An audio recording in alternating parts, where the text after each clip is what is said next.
Bismillah,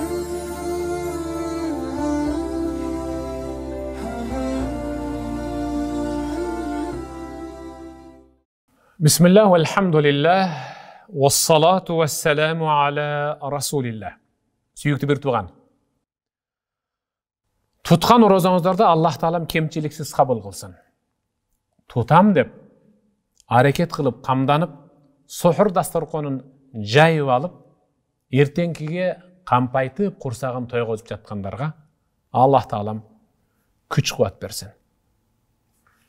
Тұта тұрған оразамызды Аллах Тағала жеңіл қылып, қабыл қылсын. Бүгінгі сабақтың темасы кечегеле сухурда оққан теманың уландысы. Сіз ыйык Рамазан айдың кирешине кубандыңыз бы? Сахабалар сияқты. Қана бір ақмалап көрбейлі дағы бір барақтап. Эмнеге алар сүйінішті екен? Анкені юнжик мин корабил ихрак. Анкені ыйык Рамазан ай өрттөнүп кетүүдөн, күйүп калуудан, чычала катары куйкаланып калуудан сактай турган сырдуу ибадат. Я Аллах. Бизден канча миллион алыстыкта жайгашкан күндүн аптабы жай Саратанда 35-тен өтүп 40-ка чукулдап калса, мээ кайнаткан аптапты ысык деп, дарыялардын жээгин эчкимге бербей акактап жатып калабыз. Hazrat Umar ibn Khattab кейде дүние есіне түшкөнде дайым адамдардың мұқтаждығын барақтап, есептеп, жазып, суроолорго жооп бериш үчүн түнү менен барагындағы жазууларды көрүш үчүн жандырып койгон шам чыракка сөймөйүн акырын алып барып, кайра тезлик менен тартып алат эле. Акырын алып барып, кайра тезлик менен тартып алат. Анткени шамдын алоосу анын сөймөйүн күйгүзүп атты. Ошондо Hazrat Umar сөймөйүн тикке туруп, "Эй, сөймөй, кичинекей өзүн өзү эритип күйүп жаткан шамдын кичинекей пилигинин отуна чыдабай тызылап баратасың. Аллахтын эртеңки тозогу оту ал куйкалап таштайт, куйкалап.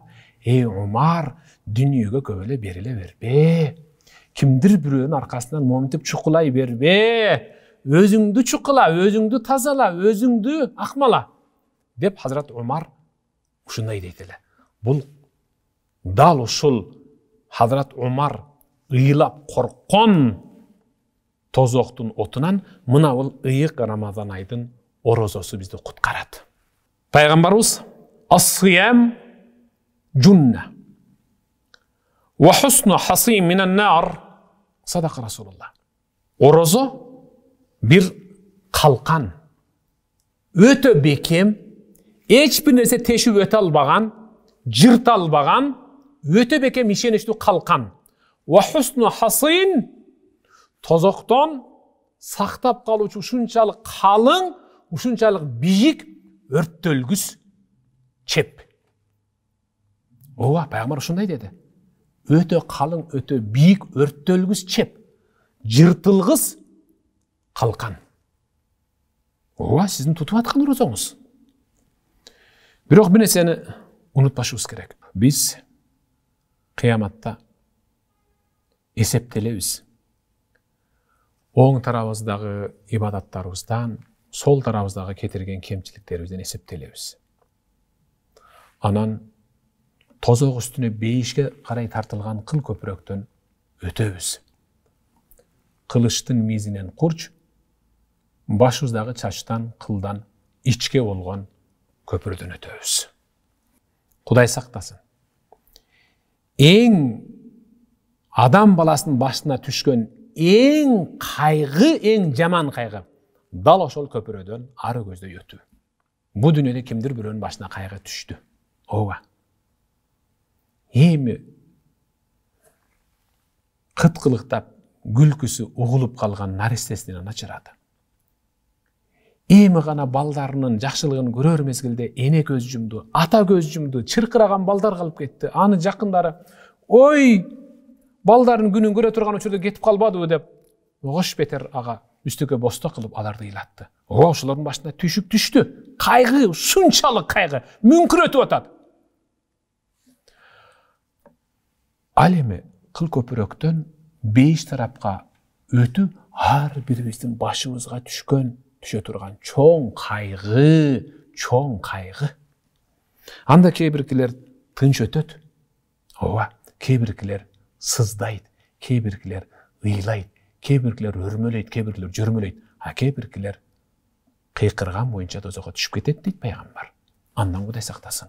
Ошол кыйкырган боюнча жерге түшүп кеткендеги астыңкы тозоктун өзү тереңдиги жыл менен эсептегенде 70 жылдык алыстыктагы тереңдик. Дал ушул куйкаланып калуудан, күйүп калуудан, өрттөнүп калуудан, тозокко түшүп азапталуудан дал туткан орозобуз, тутуп аткан орозобуз куткарган атат. Кагылайын, бир тууганым. Пайгамбар ас-сиям жунна минан нар. Орозо тозоктон тосуп калуучу, калкалоочу, жыртылгыс да, тешилгис да калкан. Фаман асбаха саиман фала яжхал йаума изин. Ким орозо тутуу эле таң аттырган болсо, ал күнү эч качан наданданбасын. Ва ин имруун жахила алейхи фала яштумху ва ла ясубба. Эгерде ага кайсы бир инсан келип надандык кылса, ага жооп иретинде богоздонуп, тилденип сөгүнбөсүн. Ва лiyaqul inni saim. Жөн гана айтып койсун. Мен орозомунда. Сиз мени акынеге чыкканга болбойт мага деп бурулуп кетип калсын. والذي نفس محمد بيده لخلوف فم الصائم أطيب عند الله من ريح المسك. Керек болса айтып коёюн. Орозо туткан адамдын күндүзгү күндө анчамчалардын оозунан чыккан жагымсыз жыт аны менен өзүңөрдү кичирейтпегиле. Керек болса силердин оозуңардан орозо аркылуу, орозо тутканыңар себептүү оозуңардагы жагымсыз жыт өзүңөргө да сезилип калат дейт пайгамбар. Алланын алдында мисктин жытынан да кыяматта буркурап оозуңардан бир жыпар жыт атырылып жыттанып турат. Аныңарга кыжырат болбогула деди. Расулуллах саллаллаху алейхи ва салламдын дагы бир хадисин эскертем. Ас-саум жунна ма лам яхриқха. Садака Расулуллах. Орозо бул ар бир орозочуну, орозо туткан инсанды тозоктон сактап калкалоочу, жыртылгыс да, тешилгис калкан. Ал калканды орозо туткан инсан өзү эле жыртып үрбесе, ал жыртылгыс калкан. Инсан жыртылгыс орозо деген калканды качан жыртат? Богоздонуп тилденгенде, сөгүнгөндө, тил тыя албай ушактанып, гыйбат кылып сөз ташыганда, мында өзүбүздүн туткан орозобузду айрып, тилип, жыртып, сөгүп деген сөз бар, сөгүп деген мына жиптерин чечип койгон жер. Өзүбүздүн кыйналып тиккен эң мыкты, кандай десем, өтө көрүнүктүү, өтө бышык булгары кайыш жиптерден тигилген калканды, же болбосо темир сымдардан токулган калканды өз колубуз менен кыркып жырттык. Кантип качан? Албетте сөгүнгөндө, жалган сүйлөгөндө, богоздонгондо, наданданганда, ушак айтканда, имиш чыгарганда, жана гыйбат кылганда. Эмесибизге келели. Калканыбызды өзүбүз айрып жыртып албайлы кагылайын. Дал ушул орозонун калкан болоорун билгендиги үчүн сахабалар ыйык Рамазан айдан 6 ай мурда Аллахтан жалынып, жалбарып, ыйлап дуа кылышчу эле Рамазанга жеткир деп. Рамазан келгенде дал ушул үчүн алар сүйүнгөндөн көздөрүнөн жаш агызып ыйлашкан. Биз канттык? Кана өзүбүздү бир теңештирип көрбөйлүбү? Ооба. Алардын ыйлаганынын дагы бир себеби бар. As-siyam sayashfa li sahibi. Orozo деген ал өзүнүн ээсин туткан инсанды ушунчалык колдоп коштойт дейсиз, аны мыжыгып алып, этегинен кармап алып, жетелеп алып, түртүп алып бешке киргизет. Баягында аз эле сабакта калтаңдап пайгамбарыбыз эс садагасы кетейин пайгамбарыбыз кыл көпүрөктүн башына туруп, "Я Раб, саллим уммати, я Раб, саллим уммати, ey Rabbim, ушул үммөтүмдү тынч койчу, ушул үммөтүм мен жака келсинчи, я Раб, бешке киргизчи, я Рабби" деп ыйлап кучак жайып тосуп алат. Ал калтаңдап акырын амалына жараша кээ биркилер бир күндө өтөт. Ахиреттин бир күнү биз жашап жаткан доордун, жылдын, замандын 50.000 жылы. Кээ биркилер 1 саатта өтсө, кээ биркилер чагылган жарык эткенде өтөт. Кээ биркилер ахиреттин эсеби менен 1 күндө, 2 күндө, 3 күндө, 10 күндө же 1 жылда өтөт. Абал оор. Дал ошол учурда туткан орозобуз Аллахка келип, "Я Раб, мен сөз түрдө колдоп бешке киргизем" дейт. Анда хадиске угуп кулак төшөп көрүңчү гана. Пайгамбарыбыз айтты: "As-siyam wal-Qur'an yashfa'an lil-'abdi yawm al-qiyamah."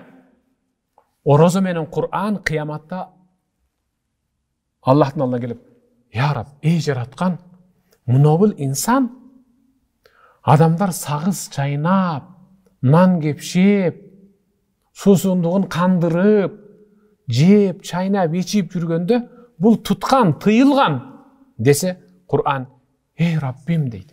Кара оңчу. "Рабби, манa'tuhu an-nawm bil-layl, fashaffi'ni fihi." Кур'ан айтат: "Эй Раббим, адамдар түнү коңурук тартып, карылдатып коңурук тартып, кош коңурук кылып уктап жатканда бул таң аткыча сенин сөзүң деп сыйлап урматтап, үмүт менен мени окуганда, андыктан бешке киргизүүгө мага муну колдоо укукту бересиң, я Рабби" деп Кур'ан айтат. Сиз жаттап жүргөн сүрөлөр, Ихлас сүрөсү келет, Фатиха сүрөсү келет, Ясин сүрөсү келет. Айтор 114 сүрө билсеңиз, баары келет. 10 сүрө билсеңиз, 10 келет. 20 сүрө билсеңиз, 20 келет. Андыктан сүрөлөрдү көбөйтүң, эртең сиздин бардыгыңыздан ороп, кармап, таяп, жетелеп, түртүп, кыл көпүрөктөн аман эсен бейиш тарапка өткөзүп койгонго пайда бере турган. Алем орозо. "Эй Раб, inni mana'tuhu at-ta'am wash-shahawat bin-nahar fashaffi'ni fi." Эй Раббим, адамдардын баары курсаган чемпейтип тойгозуп жеп, ыйык Рамазан айынын күндүзгүгү менен түнкүсүн эч бир айырмалай албай жүргөн учурда, бул Аллахтын бизди сыйлап жиберген ыйык Рамазан айда күндүзгүгүндө өзүмдүн нафсымды тыйышым керек да деп орозо туткан. Мени тутуш үчүн, мени тутуп тамактан калган, кумардануусун токтоткон, я Рабби. Андыктан мага ошол дүниөдөгү жасай албай калган таттуу шириндиктердин ордуна бул инсанды колдоп бейишке киргизүү укугун мага бересиң дейт. Фейшаффаан Аллах Таала экөнетең мейли ушул инсанды, ушул бендемди колдоп кыл көпүрөктөн аман эсен өткөрүп бейишке киргизүү мүмкүнчүлүгүн, укугун силерге бердим дейт. Мына ушул үчүн сахабалар ыйлашканда: "Чамдаң, көзүңүздү ачың. Сиздин курбуңуз болбогон бир шылтоо менен ордо тутпай жүрөт. Дароо ушул сабакты жеткириң. Угузуң, досум. Эгерде сен чындап мени дос дей турган болсоң, анда орозо тутасың, тутушуң керек. Дал ушул дүйнөдө коюн колтук дос болуп жүргөндөй, мен сени досум бейиште көргүм келет. Бейиште. Андыктан орозо тутасың. Эгер досум десең орозо тутасың" деп анын орозо тутушуна чыныгы ахиреттик дос сиз себепчи болосуз. Сахабалар сүйүнгөндөгү дагы бир сыр. Yeshul fi Ramazan fa'lul khayr. Ыйык Рамазан айда бардык жакшы иштерди жасоо мусулман момин инсанга ушунчалык жеңил желпи көрүнүп калат. Ооба, сиз аны башыңыздан өткөргөнсүз. Ооба, биз былтыркы сабагыбызда бир эстафетада кылганбыз. Келгиле ыйык Рамазан айда ай артынан ай жаңырса деле дүкөндөрдөн жаздырып, дептерине жаздырып, дүкөнчүнүн дептерине жаздырып, курсагын тойгозуп келген үй бүлөлөрдүн карыздарын төлөп койбойлубу? Дедигиле, ооба, мен төлөйм деп эчендеген мыкты инсандардын себебинен байкуштар дагы карыздан кутулуп, татынака уялбастан дүкөнгө киришип, ыйык Рамазан айдын толуктап орозосун тутушкан. Дал ошол инсандарга орозодо ушундай жакшы иштерди жасоо жеңил болгон да, сизге да жеңил болуп атпайбы? Берип атпайсызбы ифтар? Карызыңызды кечип ирдиңиз, чалып туруп. Ооба, кечириң, ооба. 1000 сом, 2000 сом, 5000 сом, 10.000 сом, дагы балким сиз кечире аласыз. Досум кыжалат болбо? Ошол карызды унут, мен кечирдим деп кое аласыз. Зид расыйда эми ыйык Рамазан айда банктагы акча салган ячейканы, ошол уячаны акча менен толтурган сыяктуу деп атат. Зид расыйда ахиретке алып кетүүчү гүлазык баштыгыңызды соопко мелт калт кылып толтуруп алың. Ыйык Рамазан айда жакшы иштерди жасоо эмне үчүн жеңил болот? Сырын билесизби? Анда угуп туруң. لأن الله تعالى يقيد الشياطين عنك كي يسهل عليك فعل الخير فتعتاده. Allah Taala sizge жакшы амалдарды жасоо жеңили болуш үчүн Allah Taala шайтандардын барын кишендеп, байлап, чынжырлап, таңып койду. Ошол себептен эч ким оң капталыбыздан, сол капталыбыздан келип, моментти быкыныбызга сайып, ой, бербе, кедей болуп каласың деп коркуткан шайтандардын баары кишенделүү. Ошол себептен жомарт боло баштадык. Дал ушул мүмкүнчүлүктөн пайдаланып, жакшы иштер жасап калайлы. Абу Хурайра пайгамбарыбыз саллаллаху алейхи ва салламдан риваят кылат. Пайгамбарыбыз: "Иза кана аввалу лейла min şehr Ramazan suffidatis şeyatin ve maradatul cin." Peygamber aytты. Ыйык Рамазан айдын алгачкы күнү кирери менен Allah шайтандардын, жиндердин барын кишендеп, байлап, таңып, чынжырлап коет. Ve gulliqat abwabun nar falam yuftah minha abab. Tozok eşigi bir otolo jabılat, al hiç kaçan em açılbaydı. Kim üçün? Albatta sizin paydаңыз üçün. Al eşikti özünüz ile açıp albasanız. Ve futihat abwabul cennet falam yughlaq minha bab. Beş eşigi siz üçün açıldı, boldu. Sizin paydаңыз üçün açıldı. Ankeni siz beşlik insansız hazır. Ошол сиздин пайдаңыз үчүн ачылган бейиштин эшигин өзүңүз эле кайра жаап култап албасаңыз, бир күнү иш кылып. وينادي مناد كل ليلة. Ыйык Рамазан айдын ар түнүндө Аллах тараптан бир жарчы жарыя салат. Я багил хайр акбил ва я багил шар аксир. Эй жакшы иштеди жасоого шымаланып аткан, кайратыңды кыла бер. Алдыга умтула бер, шыктана бер. Ооба, дагы жаса деп шыктандырып турат.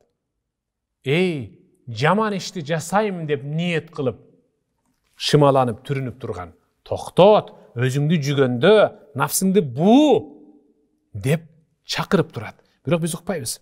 Валилахи утаqa минан нар ва залика куллу лейла. Ыйык Рамазан айдын ар түнүндө Аллах тозокулуктар деп жазылып калган тирүүлөрдүн дагы, тозокулуктар деп тозокулук болуп калган инсандарды ыйык Рамазан айдын ар бир түнүндө анын кайсы бир жакшы мүнөзү, жакшы сөзү, жакшы амалы, туткан орозосу себептүү Аллах аны тозоктон мунапыс кылып турат. Азыр ыйык Рамазан айда кайталаңыз 3 нерсени башыбыздан өткөрүп атабыз. Ооба, эч качан ал кайталанбайт. Момун мусулмандардын пайдасы үчүн Аллах Таала ошол 3 ишти ушунчалык бир белек катары берди дейсиз. Андайды эч жерден таппайбыз. Биринчиси, саятим тасфиду миллиарати шаятин ва марадатул джин. Биздин пайдабыз үчүн, момун мусулмандардын пайдасы үчүн жер бетиндеги миллиарддаган, триллиондогон жин шайтандар кишенделди. Алдай албай атат. Болгон эле кээ бир инсандар бар, алардын да жин шайтандары кишенделген, бирок ошол инсандар өзү жин шайтандын деңгээлине түшүп калгандыгы үчүн, ошолордун катарында болуп калгандыгы үчүн алар инсан болгондугу үчүн кишенделбей атат да. Анткени сиздин аялыңызда кимдир бирөө бар, азыр ыйык Рамазан айынын күндүз күнүндө сагыз чайнап жүрөт, самса кеп жеп, тамекисин чегип, анча-амчалар бар, кылжыңдап мас болуп алган, Кудай сактасын. Бар андайлар четтен табылат. Алар кандай инсан десе, алар жаш балдардын ойногон баягы бир юла деген оюну бар. Онун үстүнөн басып кой берсең көзүнчө айланып чимирип жүрөт. Аны чимилдирик дейби ушундай. Шайтан аны ыйык Рамазаны кечен аябай моминтип зарядтап анан кишенделип калган. Ал эми айлана берет, токтогучак айланат. Ошол шайтандын ошо баягы берген заряды түгөн күчөктү ал айлана берет деген ошентип шайтандын деңгээлине түшүп калгандыгы үчүн ал иче берет, чеге берет, сөгө берет, сүйлөй берет, богоздоно берет, тилдене берет. Жана башка, Кудай сактасын. Бирок ыйык Рамазан айдагы кайталангыс бир Аллахтын тартуусу бизге. Ал миллиарддаган, триллиондогон жин шайтандар кишенделди. Укук коргоо органдарынын тили менен айтканда, дал ушул жин шайтандар менин, сиздин, баарыбыздын пайдабыз үчүн алар соолуктуруучу жайга киргизген адам сыяктуу кишенделди. Алар жазасын алып атат. Кишенделген абалда жазасын алып атат. Жолдо бара жатсаңыз, капчыгыңызды уурдап кетти бирөө. Тоноп кетти, уурду. Айтор ар кандай оор кылмыш, оор жаракат жеткирди. Анан аны милицияга арыздандыңыз. Ал кишендеди. Ал соттолду, камалды. Анан сиз барып туруп, мына мени уурдаган киши, ал менин эң жакшы көргөн кишим, аны мен жактырып калдым, аны жакшы көрөм, ал ушунчалык укмуш киши деп айга күнгө теңебей аны чыгарбайсыз да, туурабы? Ал сизге чоң залака жеткирген, акчаңызды уурдаган, үйүңүздү тоногон, сизди мисалы уруп, мурдуңузду сындырган, жана башка. Эми ошол инсанды эң мыкты деп чыгарасызбы? Кишенделип, абак отуруп калган инсанды. Албетте чыгарбайсыз. Сизди намаздан, орозодон, зекеттен, хаждан, умрадан, ибадаттардан, кайрымдуулуктардан тосуп, ушул бүгүнкү күнгө чейин азгырып, бузуп келген шайтан кишенделди. Эми аны өзүңүз ошонун кайра ыйык Рамазан айы бүткөндөн кийин же ыйык Рамазан айдын ичинде эле ошонун жолун жолдоп, ыйык Рамазан айда шайтандарды кишенден бошотпоң да сиз. Бул биздин пайдабыз үчүн кишенделди. Бул ыйык Рамазан айда бизге берген Аллахтын биринчи тартуусу. Эми экинчисин угуң. Футиха абуабил жанна иля нихаяти шахр. Ыйык Рамазан айдын аягына чейин сиздин жана биздин баарыбыздын пайдабыз үчүн 5 эшиги ачылды. Эми ал эч качан жабылбайт, эгер өзүңүз эле бир кылмыш менен жаап култап албасаңыз, өзүңүздүн зыяныңыз үчүн, Кудай сактасын. Үчүнчүсү, иглак абуабин нар иля нихаяти шахр. Ыйык Рамазан айдын аягына чейин тозок эшиги бир отола жабылып култанды, кара кулпу салынды деген сыяктуу. Култанды. Ал эми ачылбайт сиз үчүн. Бирок эгерде сиз аны бир бузук, жаман иш менен өзүңүздүн зыяныңызга эле өзүңүз ачып албасаңыз, мындан Кудай сактасын. Аллах Таалам баарыбызга инсаф берсин. Туткан орозобузду Аллах Таалам кемчиликсиз кабыл кылсын. Эртеңки тута турган орозобузду Аллах Таала жеңил кылсын, жана бизден кабыл кылсын. Ассаламу алейкум ва рахматуллахи ва баракатух.